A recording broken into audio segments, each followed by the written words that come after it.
Silence our brains and breathe in. Exhale. Breathe in. Exhale. Breathe in. Exhale. Okay. All righty, so let's start with page 87, the Tetris effect. Train your brain to capitalize on the possibilities. It starts out by, and I'm assuming everyone's read it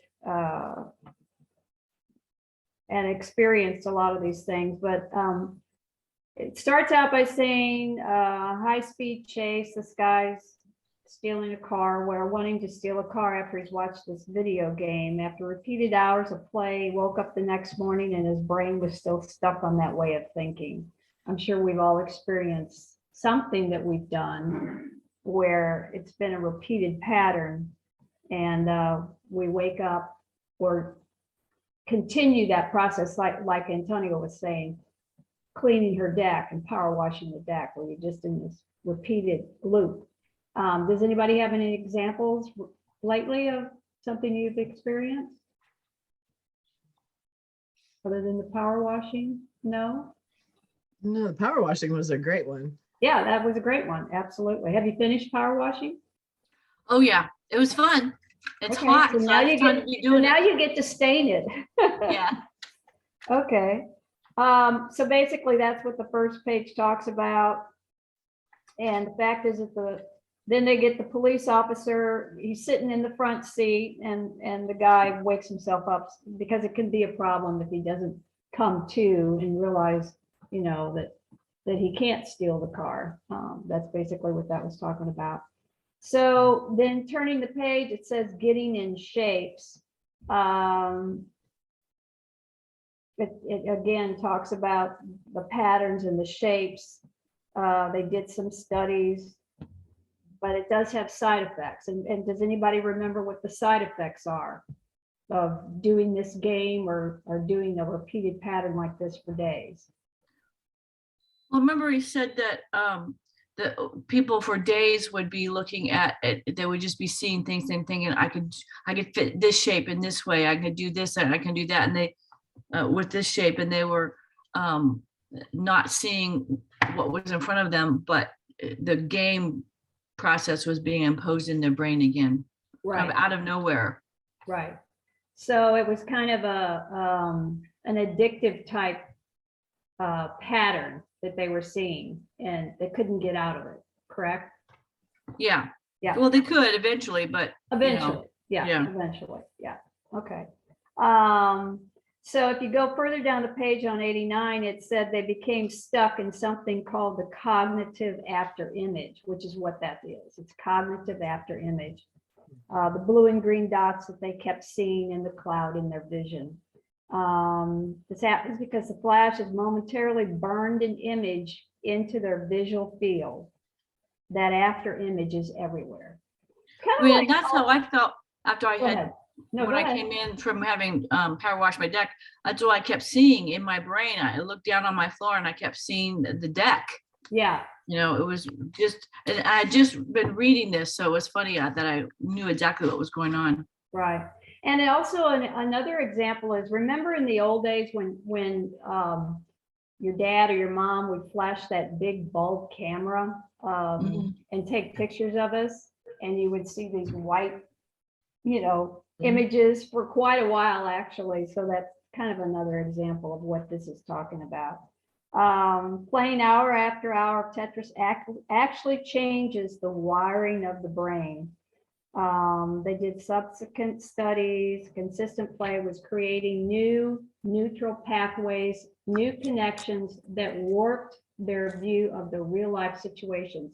Who can come up with an example of possibly young kids playing video games and having repercussions from that?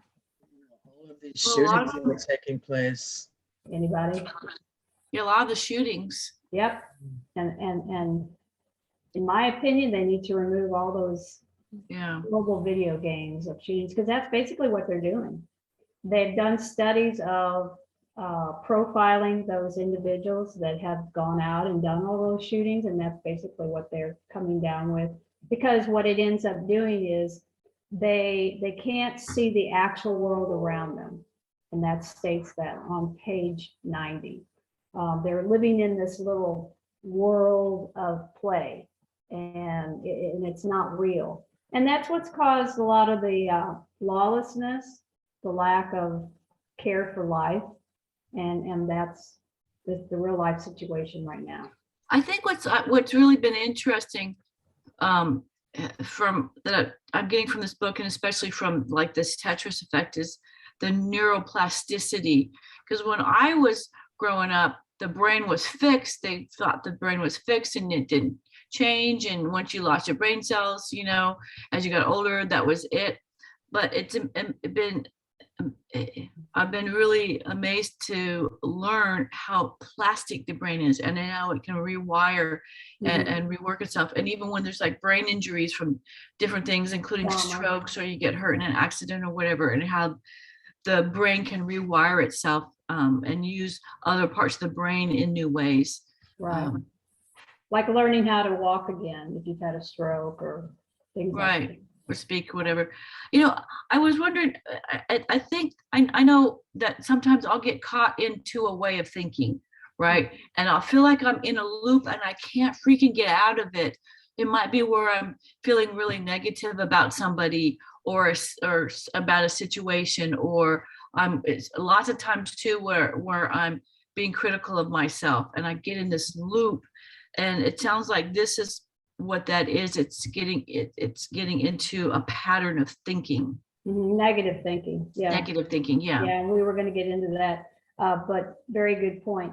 Has anyone, I'm looking at page 90 in the middle there, has anyone had a boss or a coworker that all they think about are negative things and see the glass half empty?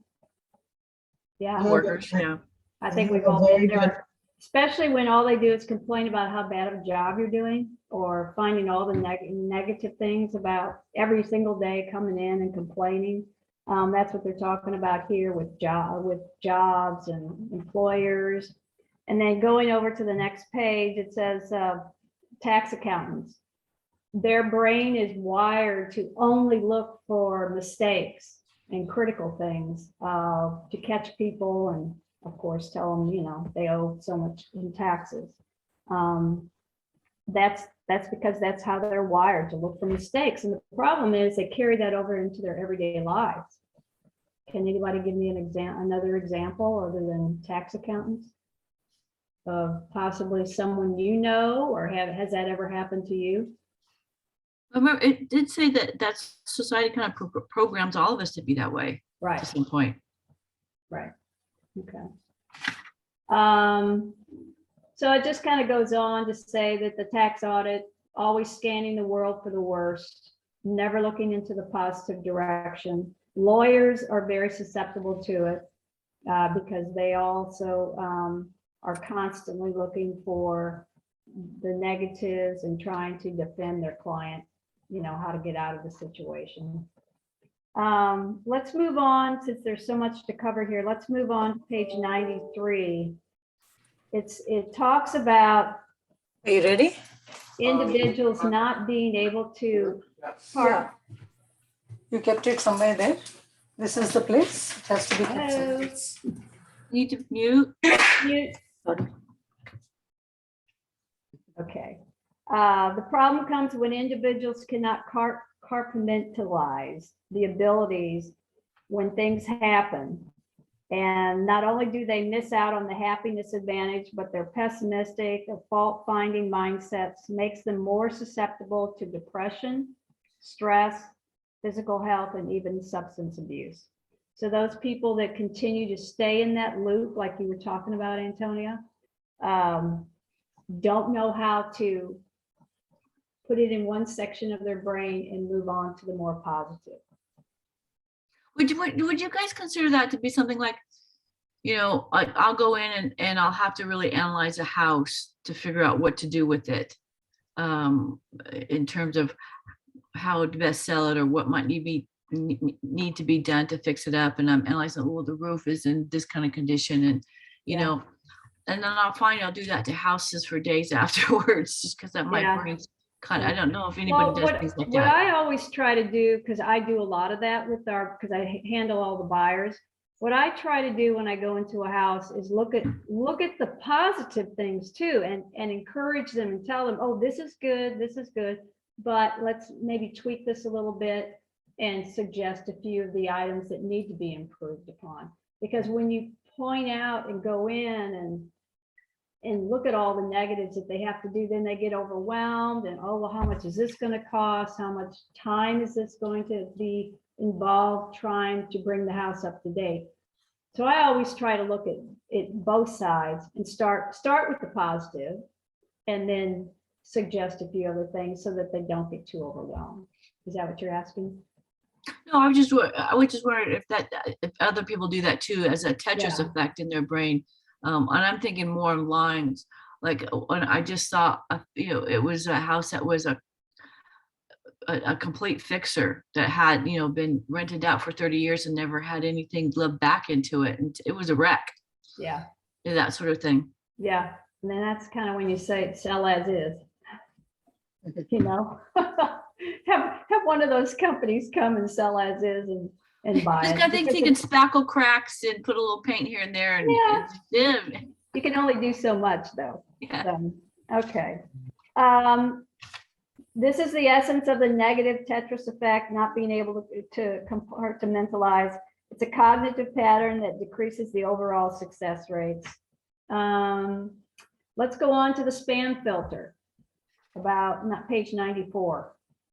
Our brain is like the spam filter, and it has the capacity to filter out negative thoughts or unnecessary items. Like I think a good example of it is when we're looking at our email and we get all this, you've clicked on one item like a dress or a cruise or something, and then you're constantly getting that information in your emails.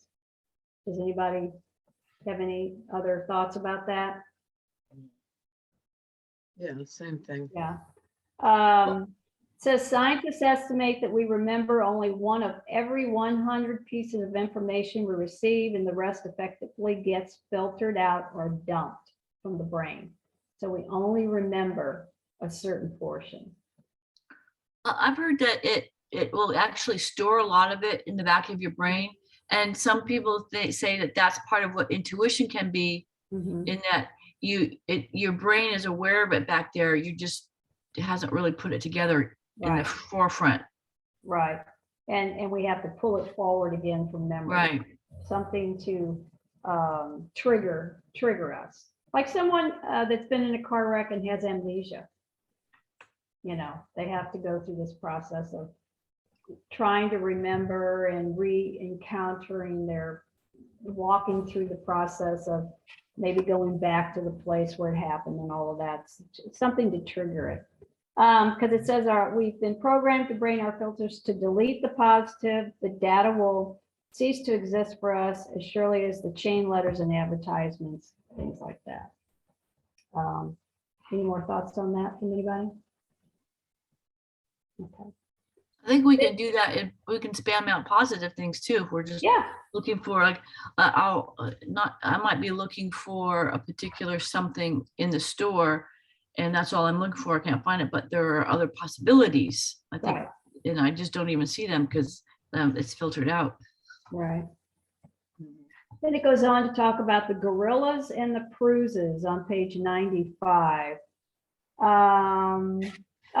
This is funny. And I know all of us have done this, where they take a group of people and they show them a video.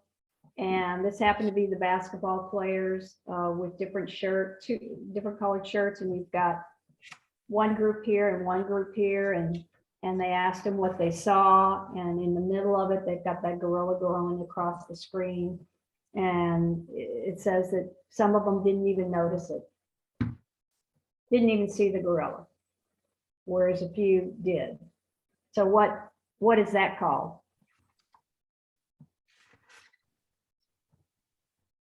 Anybody? The gorilla effect? Yeah.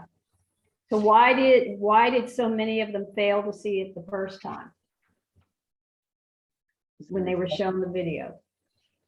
Kind of like what Antonio was saying in the grocery store, they were focused on Right. just the shirts Right. and weren't focused on seeing anything else. Right. They The were focused negative on Tetris looking effect? for the white, how many passes were being done with the white shirt. So they were focused on the number of passes and counting the number of passes and didn't see that gorilla going across the stage. They So were focused on- inattentional blindness. Right. That was an interesting term. Yes. Yeah. Mhm. Says the experiment highlights what psychologists call the intentional blindness, which is what you just said. Yeah. Often right in front of us, they're not focusing directly on it. How many times have you maybe experienced an accident or saw an accident, and then the police will go to the different individuals to try to get their side of the story and what they saw? They all saw something different. Like, oh, that guy had a red shirt on. No, he had a yellow shirt on. So that's kind of the same thing, getting different viewpoints because of what they saw.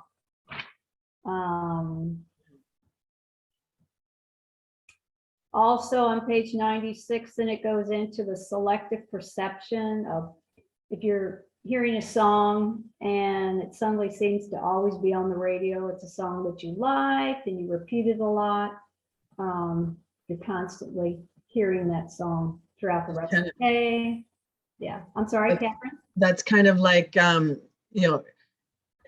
sparking the RAS, the Yeah. reticulating, I forget what it Activating stands for. system. Yes. And it, you talk about yellow cars. I was like, I never see any yellow cars. And all of a sudden now for the next week, you see yellow cars everywhere. Right, right. I know I got my first tan sedan car, and I'd never had a tan sedan car. And when I went out to the parking lot, I had a hard time finding my car at first because all the cars were tan sedans, right? That's when you use your key thing, your key fob. and Yeah. you keep it. Well, I was I've so lost my car before. exactly. I was like, wow. Yeah. Okay, so it says, try this experiment. Let's close our eyes and think of the color red. So let's try that. Let's close our eyes and think of the color red. Picture it in your mind. Now open your eyes and look around the room. Is red popping up everywhere? Yeah? I have red. I don't have a lot of red. Yeah, red. I should have picked a different color. My fire hydrant popped right up.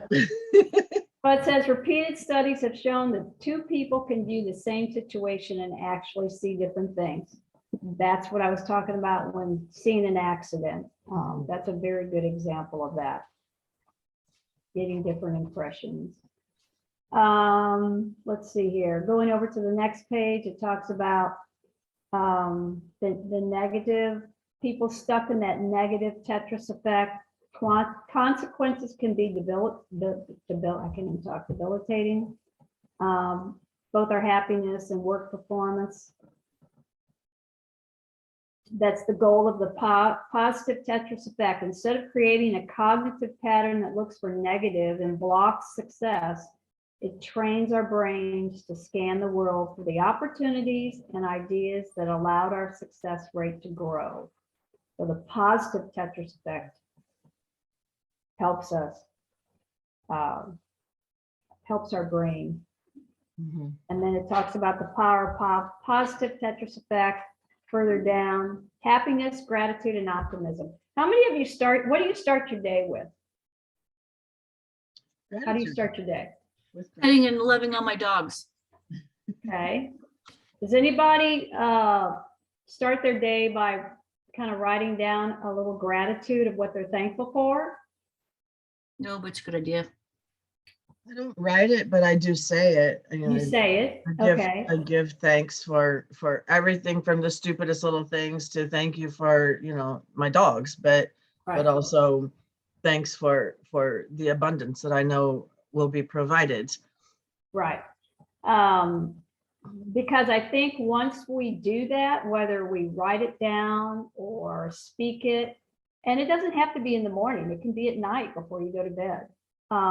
Thankful for what happened during the day, that you were blessed, that you have a home, that your family, you know, for your clients. I mean, yeah, there's a lot of bad things, but we need to focus on the good and positive things. And yes, the economy is in a certain state. However, we need to focus on the positive. And I think when we focus on the positive and write it down and verbally say it, and even talk about it, how grateful we are with another individual or client, it reinforces the positivity.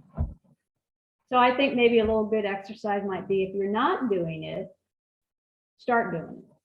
Write it down, or just start your day the minute you hop out of bed and say, I'm grateful to be alive today. I'm grateful for my health. I'm grateful for my home, my husband, my partner, whomever, my children. And see how your day goes. Usually goes a little bit better than if you didn't do it. So, just a thought. But that's basically what that's saying.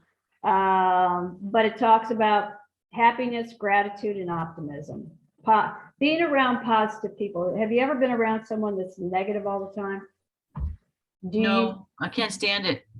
Do you walk away from them? Do you try to steer your?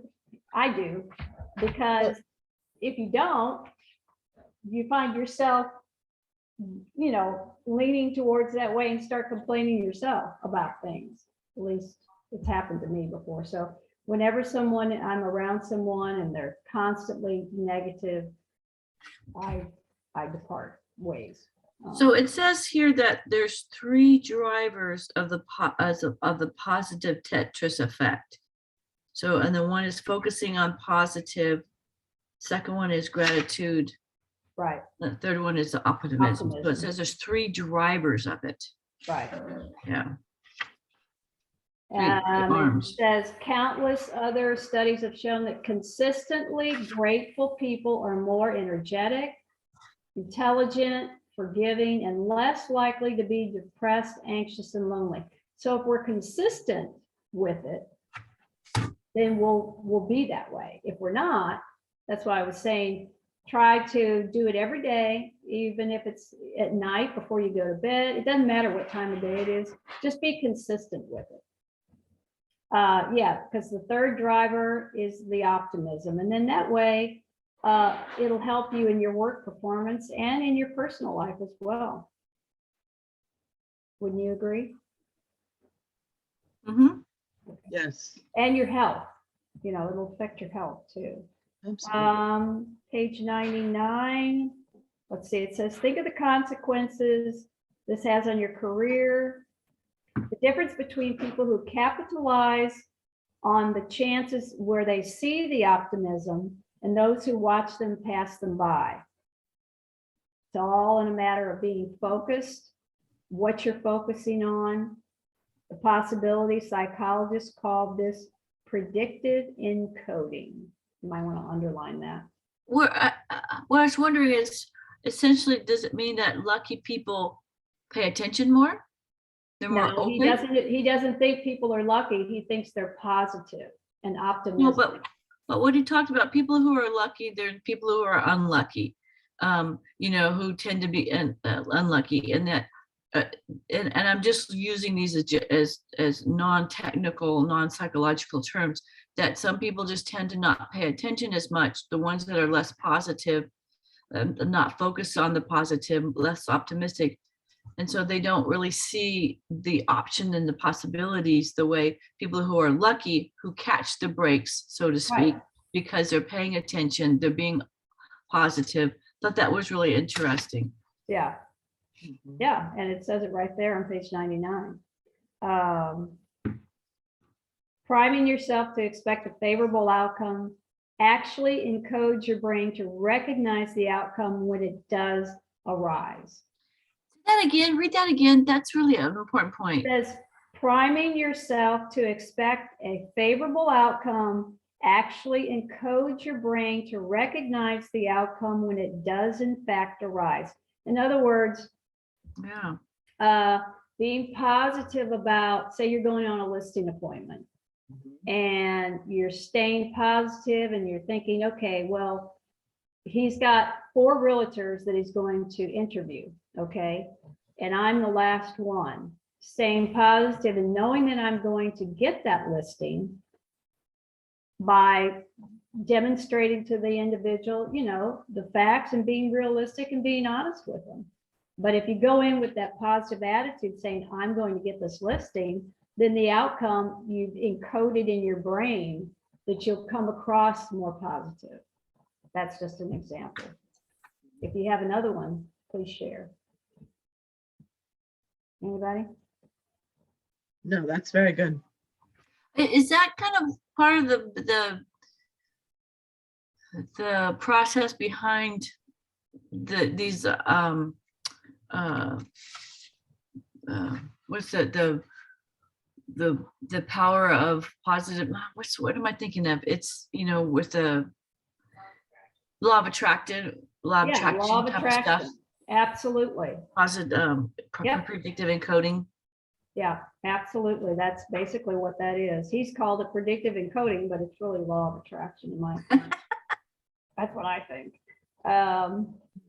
So let's see, next page, it says getting stuck in a positive Tetris effect. The best way to kickstart this is to start making a daily list of the good things in your job, your career, and your life. Again, that's what we just talked about. Being positive and saying, okay, you know, I got that listing appointment, and so that gets you on the roll where when you're making those calls, you know, and you're getting hung up on and people are telling you they're not ready and making excuses, but you get that one person that says yes, and you get that appointment, that kind of starts the ball rolling and staying in that positive mode. That's why we make so many phone calls a day to get to that one positive, right? I'll never forget one time when I was back in the corporate world and I was much younger. I was in sales and I was making calls. I was in the fashion industry, so I was making calls to various stores trying to get an appointment to show them my goods. And I got an appointment with JCPenney at the time, which was a huge account, That's right? awesome. Yeah. I got the appointment, hung up the phone. The owner of the company comes over. He's like, that's great. You're on a roll. Now you need to call everybody because you're going to get all the appointments today. Right. Because today was a great day because I got that one. And it's like, I've always kept that in my head. It's like when you've got that momentum, that good positive feeling going on, you are going to attract all of those others. Absolutely, because you're in a positive, good mood. So it's just, you know, it's just a natural progression. It's the optimistic, positive Tetris effect, you can call it. You can label it that. Yeah. Very good. Let's see.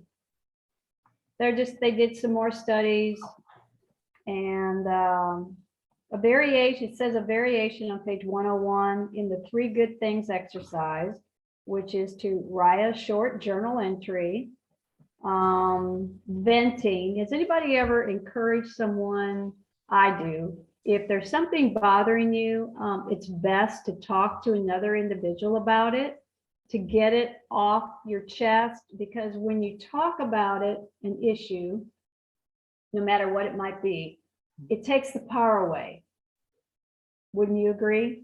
It can. Vented to another individual, whether it's your husband or your friend or your coworker, in a productive way, it takes that power, that negative power away, and then it doesn't seem so bad. Like, okay, well, I lost that listing, but I'm going to move on to the next one. Okay. So writing it down, talking about it. Basically, that's what we've already covered. It helps them. Let's see, and it shows the benefits of that. And in teams, it talks about teams. Practice, practice, practice. So if we do it consistently, which we've already encouraged everyone to do, the easier it'll come. Wouldn't you agree? Yeah, because your brain also gets, because it's so gets plastic, it gets into a groove. Right. Makes it a habit. So that, oh, wait a minute, stop. Before I start my day, I need to do this and be thankful for this. And that says on page 102, it says principle 6. The key here is to ritualize the task. For example, pick the same time each day to write down your gratitude list and keep it necessary, easily accessible and convenient. You know, I mean, it may not be, you may not be able to do it at the same time every day, but if you start that way, you know, it'll encourage you to be consistent at least every day, but you may not be able to do it until the end of the day, one day. So just being consistent and writing it down is what they're talking about here. Just do it on a regular basis in the middle of that page. It also says that if you can involve other people, like family members or whatever, Right. it multiplies the effect. I thought it was cool how some of these CEOs, when their kids wouldn't eat dinner until they did their gratitude, Mm-hmm. thought that was kind of fun. Yeah. What does everybody think about the rose tinted glasses, page 103? What is that talking about, rose tinted glasses? Look at things with a positive outlook.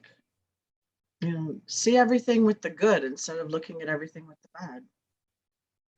I think it's also saying too, that doesn't mean that you're screening out what's wrong.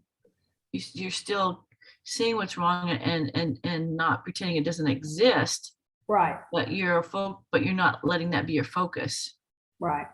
While still keeping our focus largely on the positive, but not being, you know, told that there's not negativity in the world too. So what's a good example of that? Anybody have an example?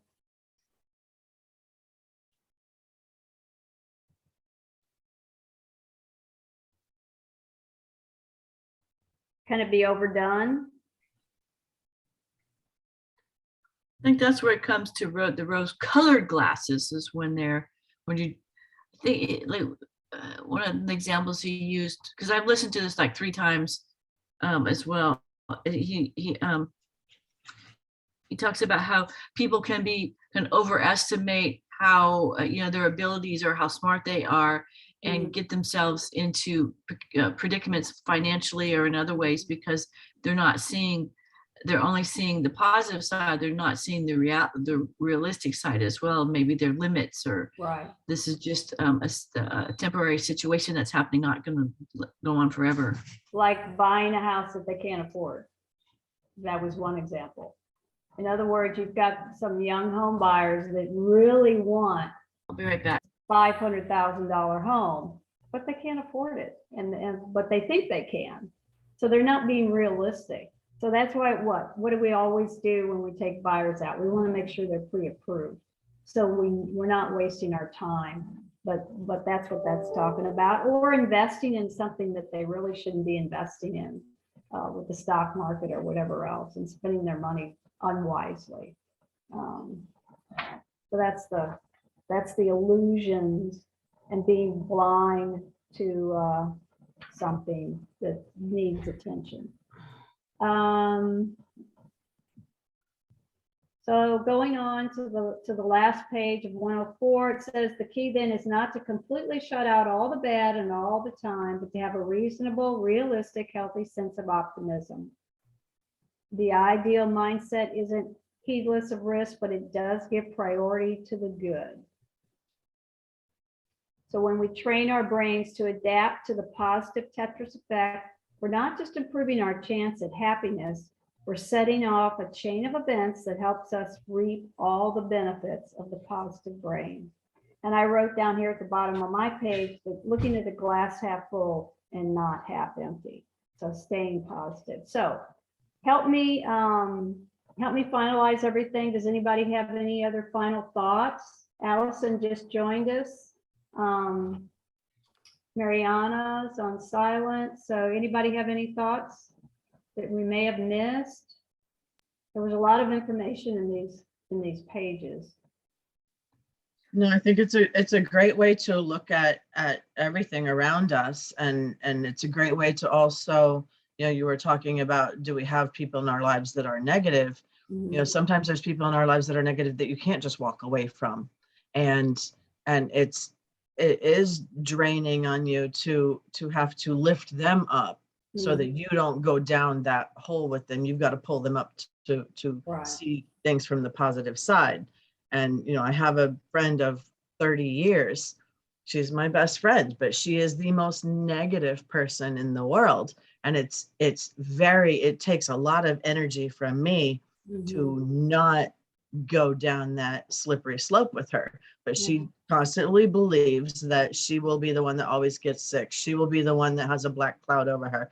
If it can go wrong, it does go wrong.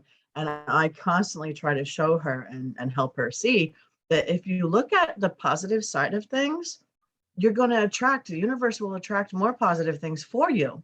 Right. And she just doesn't see it.